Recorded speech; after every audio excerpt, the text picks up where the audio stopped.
One is from someone named Bethany. I love this email. This was really good. This kind of like made my day. This is the part of the email. This is her email now. She says, "This is the part of the email where I should probably tell you all of the great episodes of your show that I've enjoyed listening to, or some of the topics that you have caused me to question where I stand on them. But I don't actually listen to your show." I love that. I love it too. You know what I'd love? What? To have a recording of her saying that. Yeah, exactly. And then we could just play that as a clip. But I don't actually listen to your show. I don't actually listen to your show. I just hear bits and pieces when my dad listens in. That's my favorite clip for today. Okay, she goes on. As a 22-year-old, I did slightly edit this. I just took out a couple of lines these are all her words.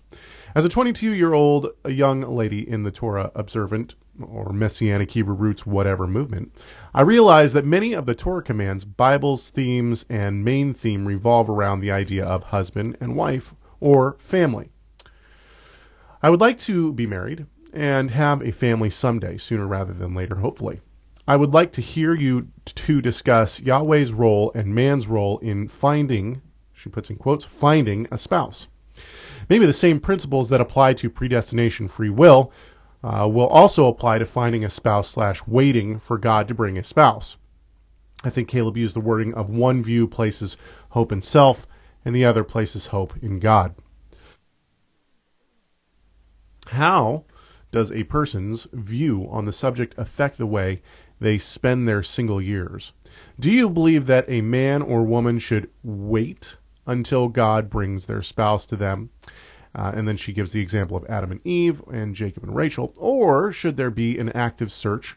She gives the example of Isaac and Abraham and Eliezer and Rebekah.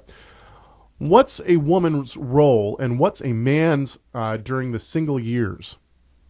Could you also discuss living at home versus moving out, preparing for marriage versus preparing to be single? Maybe you could also discuss contentment. Is it the absence of longing and desire? Or is it a choice in spite of feelings, whether hungry or well-fed? I think one of the reasons that we haven't ever actually touched on this is because I don't think that there's necessarily a great answer.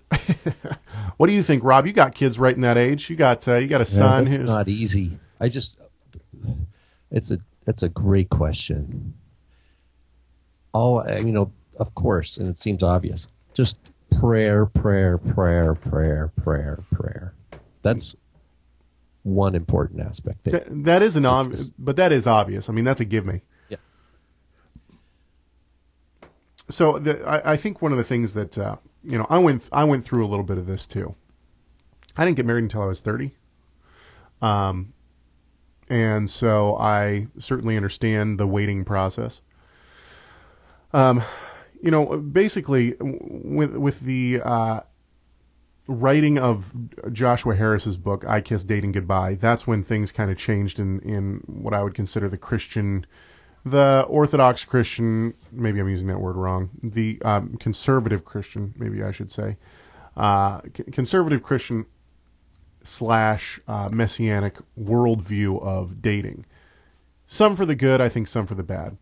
One of the problems is that we, a lot in the Messianic movement, there's a lot of people who are pushing a betrothal model, and there's not necessarily anything wrong with that, but the question is how does that work? And I don't think that it's really been figured out how it actually works. The other thing is that you have you have parents who they met their spouses through a dating model, and so they're trying to come at a different model, which is betrothal, those kind of things, but they've never actually gone through those things themselves. I think there are flaws when it comes to the so-called betrothal model that some have put forward. I think that there are good things when it comes to the betrothal model that some people have put forward. One thing is for sure. People in the believing communities have realized that the dating model is, for lack of a better word, dangerous. What father wants to send his daughter alone with a gentleman somewhere in our day and age? The answer is not many. And the other problem that I see with the betrothal model is that it's a stickler for anyone that's younger.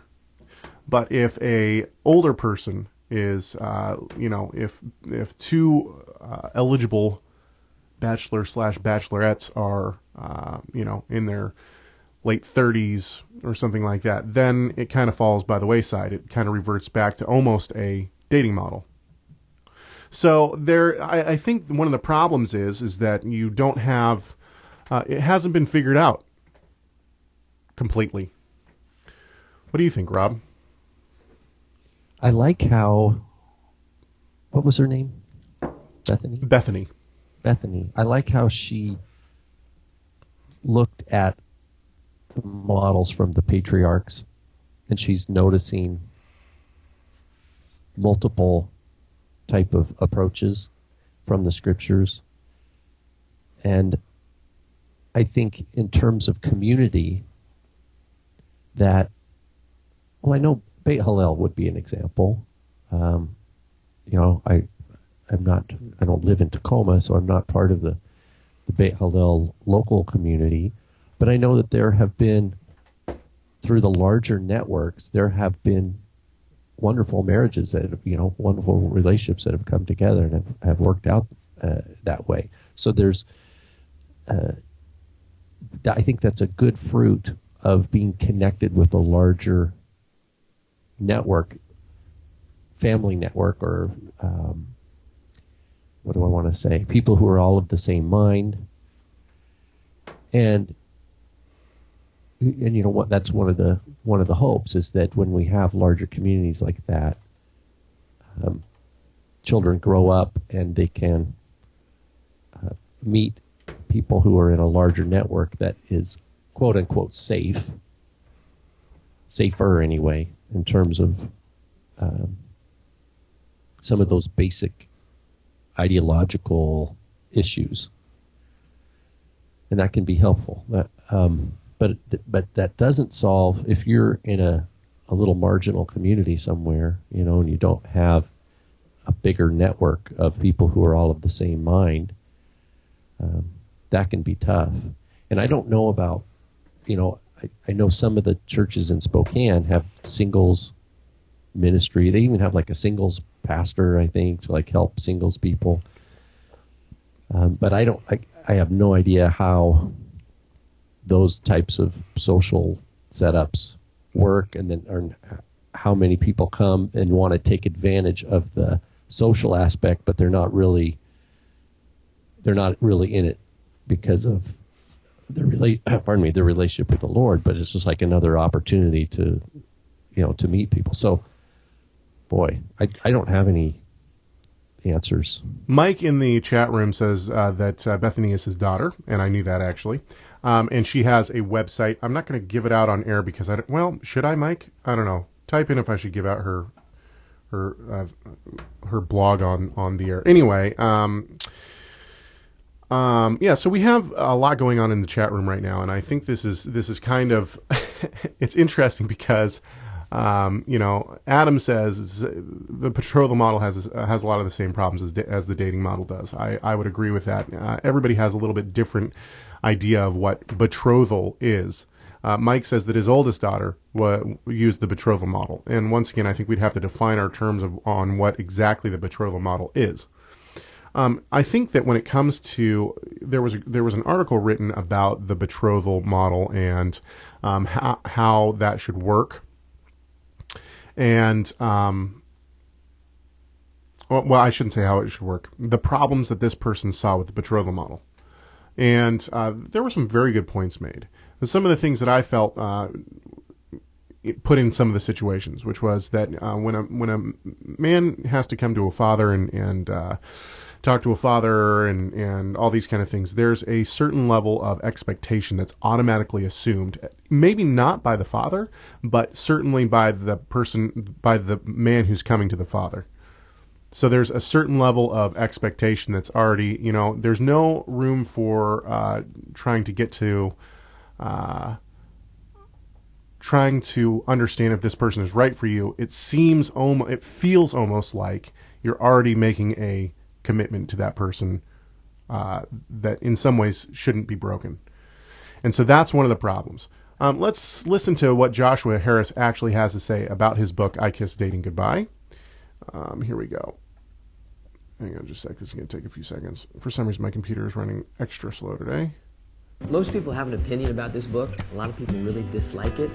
But the heart behind it is not to force someone not to date or not have relationships with the opposite sex. The message behind it is really don't pursue romance until you're really ready for commitment. Enjoy your single years. Don't have the mindset that you have to have the boyfriend or the girlfriend.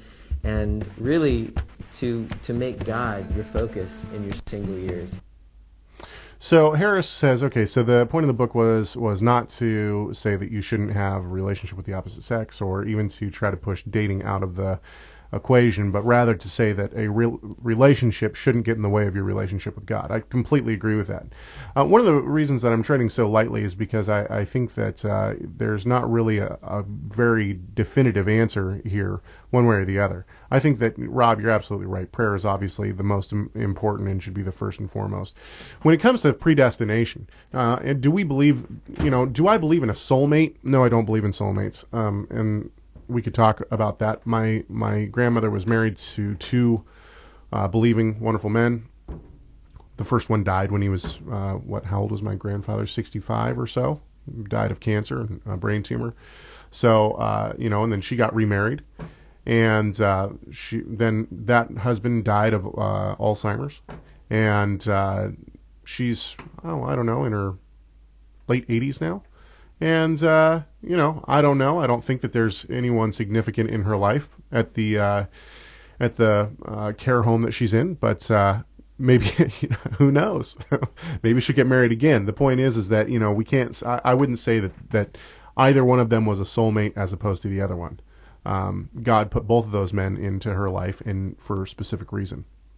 So, but I will say this: I think that the Lord definitely sees who our spouses are, and who brings us together. There's no doubt about that. But just like the locks on your house or the locks on your car or something else, you don't just walk out of your house and say, "Well, I believe that the Lord is going to protect my house, so I'm not going to lock my doors." The Lord gives us, and it's just like evangelism.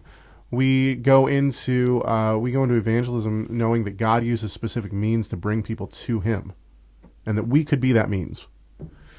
And so I think that we need to take an active role in trying to, find the person that the Lord has set out for us. And I think that each one of our parents, the Messianic movement is relatively new. So the younger generation, my generation that has come up now, and the younger generation even, are coming into a new kind of idea of how relationships work. My parents found each other, and they did so by dating each other.